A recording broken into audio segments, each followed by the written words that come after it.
Good morning students. आज हम start करने जा रहे हैं आपके मोलर कंडक्टिविटी और आपके इक्विवेलेंट कंडक्टिविटी कंडक्टेंस। ओके, तो टॉपिक स्टार्ट करते हैं अपने molar conductance. Molar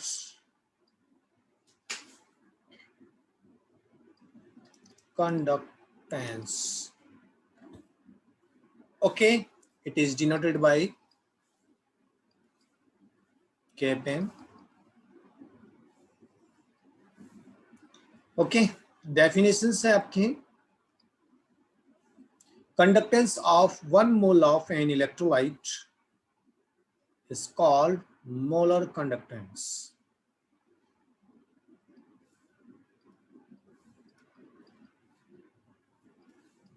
Conductance of 1 mole of an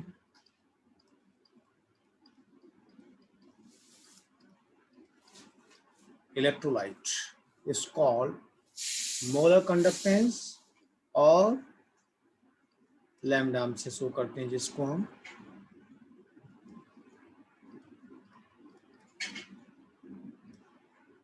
conductance of 1 centimeter square of an electrolyte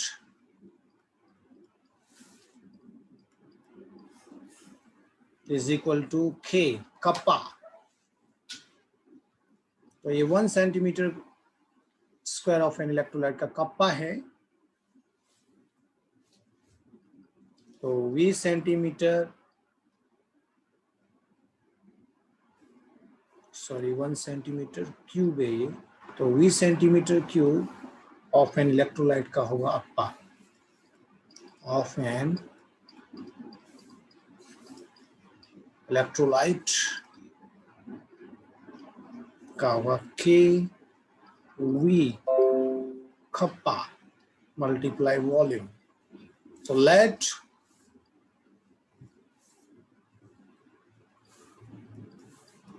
concentration of an electrolyte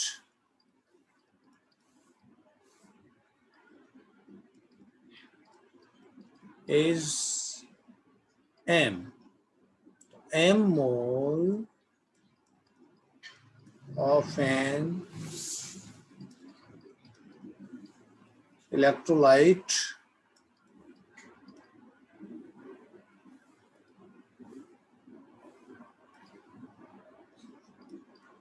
are present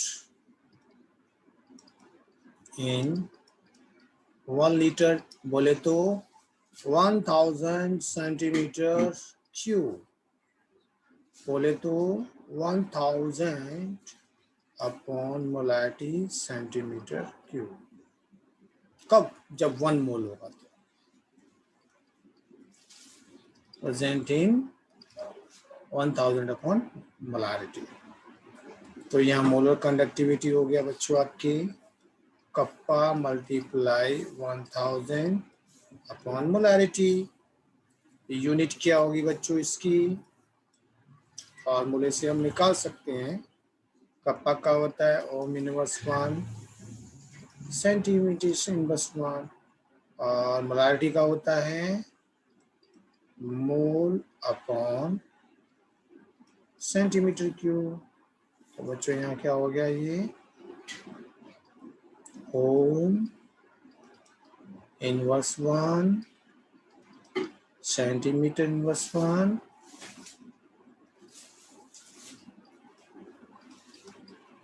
mole inverse 1। Finally हो गया ओम inverse 1 centimetre square mole inverse 1। Okay बच्चों,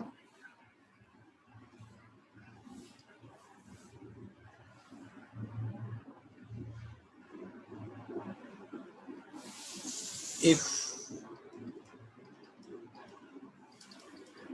unit of kappa is given in ohm inverse 1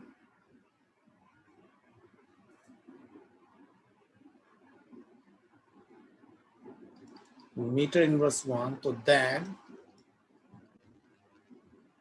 molar conductance equal kappa multiply 1000 upon molarity.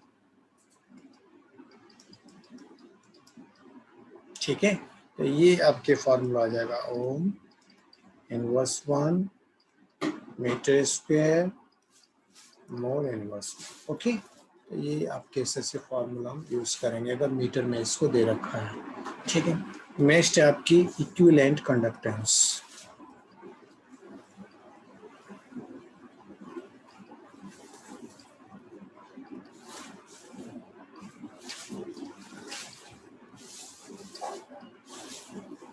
Equivalent conductance, बच्चों definitions क्या है इसके?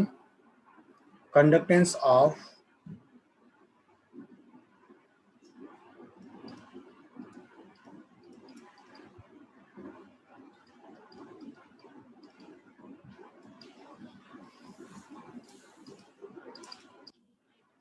one equivalent of an electrolyte.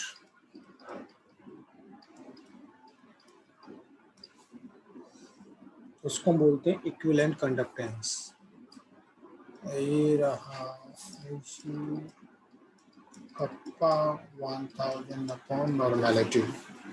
Unit क्या होगी बच्चों इसकी? यूनिट होगी ओम इनवर्स 1 सेंटीमीटर स्क्वायर और इक्विवेलेंट इनवर्स 1। ठीक है बच्चों, तो ये यूनिट होती है इसकी।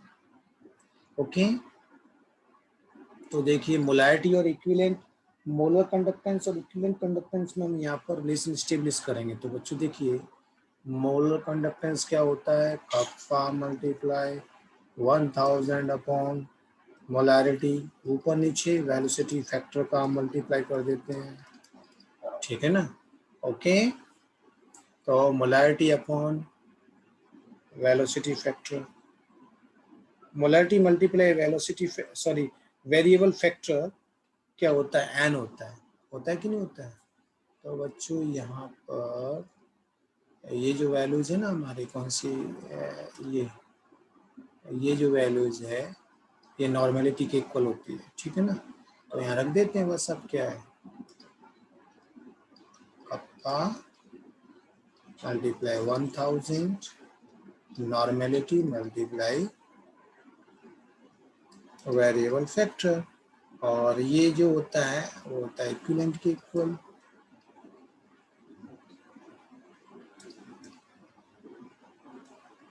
मोलर कंडक्टेंस हो जाएगा आपकी equivalent conductance multiply variable factor. ठीक है ना? इससे आपकी ये फॉर्मूला बन गया। तो मोलर कंडक्टेंस से बच्चों फॉर्मूले के अकॉर्डिंग जो मोलर कंडक्टेंस है वो या तो इससे ज्यादा होगा इक्विवेलेंट कंडक्टेंस से, या फिर इसके इक्वल होगा। ठीक है ना? ये रिलेशन आता है आपके, ये फॉर्मूला है बच्चों यहाँ पर। ठीक है, तो ये रिलेशन हुआ बच्चों आपके मोलर कंडक्टेंस और इक्विवेलेंट कंडक्टेंस के बीच में। क्यों ना भाई इसके रिलेटेड ही क्वेश्चंस कर लें तो अच्छा रहेगा। ठीक है, एक क्वेश्चन करके देख लेते हैं।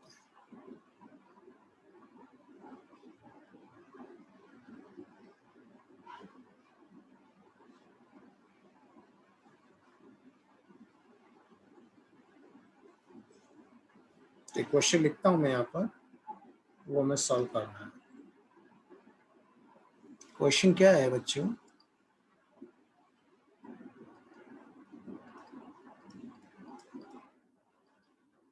A certain conducting cell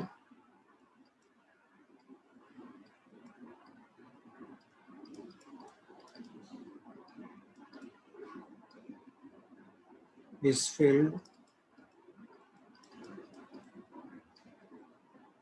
with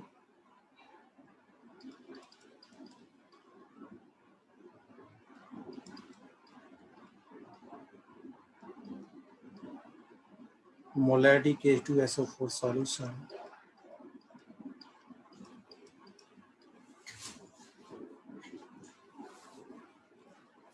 If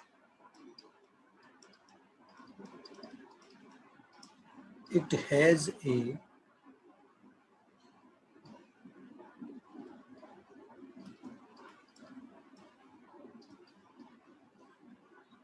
resistance of 300 ohm,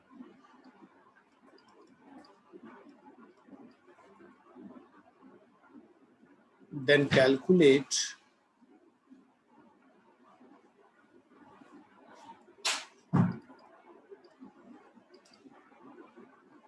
cell constant.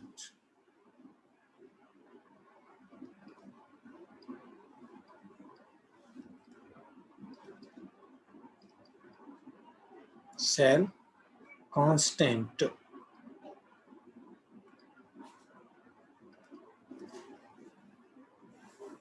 ठीक है, हमें क्या कैलकुलेट करना है? सेल कांस्टेंट हमें यहाँ पर कैलकुलेट करना है। स्पेसिफिक कंडक्टेंस इसका दे रखा है बच्चों, स्पेसिफिक कंडक्टेंस गिवन है जिसकी वैल्यूज है आपके 2.5 मल्टीप्लाई 10⁻³ ओम इनवर्स 1 सेंटीमीटर इनवर्स 1। तो पहले सेल कांस्टेंट आपको निकालना है। तो सेल कांस्टेंट के लिए क्या बच्चों आपकी यहाँ पर आपको पता है जी स्टार से डिनोट करते हैं सेल कांस्टेंट को। फॉर्मूला होता है L/A। ठीक है, और एक फॉर्मूला होता है आपकी जी स्टार इक्वल कप्पा मल्टीप्लाई जी कंडक्टिविटी। ओके,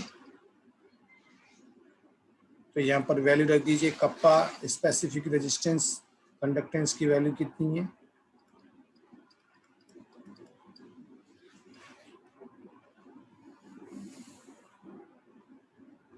जी की वैल्यू कितनी आ जाएगी यहाँ पर?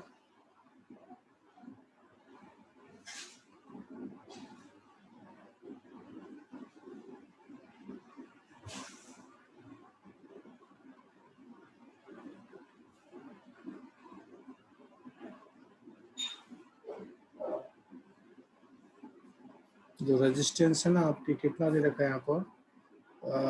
0.003 मल्टीप्लाई, यहाँ पे ये सॉल्व करने के बाद आपके फाइनली आता है इसमें 0.8 आंसर आएगा cell constant.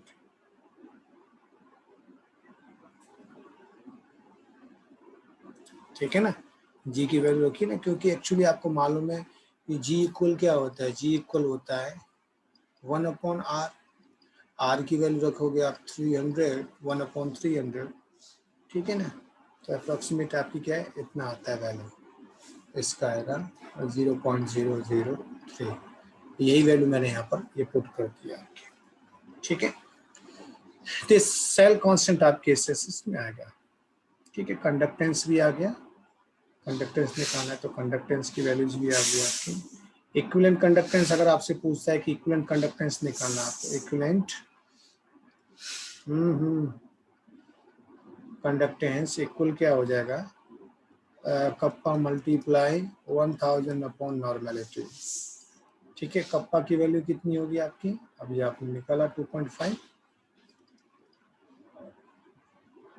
Multiply 10⁻³ 1000 upon normality कितनी दे रखी है इसकी? नॉर्मेलिटी निकाल सकते हो आप। ठीक है, तो यहाँ रख दीजिए 2 मल्टीप्लाई 0.05। तो यहाँ इक्विवेलेंट कंडक्टेंस भी आपकी सॉल्व करने के बाद आ जाएगा। ओके, कितना आ जाएगा? 10 आ जाएगा। ठीक है ना, मोलर कंडक्टेंस अगर आपको निकालना है, molar conductance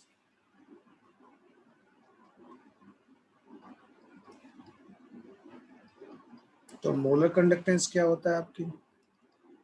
equivalent conductance multiply variable factor, equivalent conductance 2 था, सॉरी 10 और वेरिएबल फैक्टर 2 है, तो मोलर कंडक्टेंस 20 हो जाएगा। इससे आपके क्वेश्चन तो डायरेक्टली फार्मूला बेस्ड क्वेश्चन है, ज़्यादा इसमें यानी कि हार्ड एंड फास्ट कोई चीज़ है नहीं, ठीक है ना।